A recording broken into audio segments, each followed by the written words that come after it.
పులి ఉదంతం సక్సెస్ అయింది. తూర్పుగోదావరి జిల్లాలో ఆపరేషన్ జాక్ పేరుతో పులి వెంట పడ్డారు.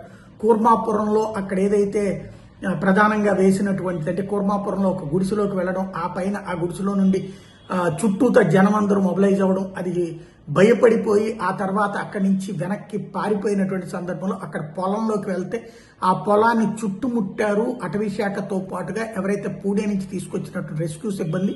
వాళ్ళు ట్రాంక్విలైజర్లతో అంటే మత్తుతో కూడినటువంటి ఇంజక్షన్లతో వెంటపడ్డటువంటి పరిస్థితి. జాగ్రత్తగా ప్లాన్ చేశారు. ఇప్పుడు ఆ పులి ఎట్టకేలకు దొరికింది. తద్వారా గత 4-5 రోజుల నుంచి స్కూళ్లకు కూడా సెలవులు ఇవ్వాల్సి వచ్చింది. పులి సంచారంతో 2-3 జిల్లాల అటవీ శాఖలను పరుగులు పెట్టించింది. ప్రజల్లో భయాందోళన కలిగించింది. రైతులలో అక్కడ జంతువులను తింటూ భయాందోళన కలిగించింది. అడవిలో నుంచి జనారణ్యంలోకి అంటే అరణ్యంలో నుండి జనారణ్యంలోకి వచ్చి జనాన్ని చూసి భయపడి పరుగులు పెట్టి తనని తాను రక్షించుకోవడానికి పరుగులు పెట్టినటువంటి ఆ పులి ఎట్టకేలకు జనం తరపున ఉండేటటువంటి అటవీ శాఖ అధికార యంత్రాంగం వేసిన ఉచ్చులో పడింది.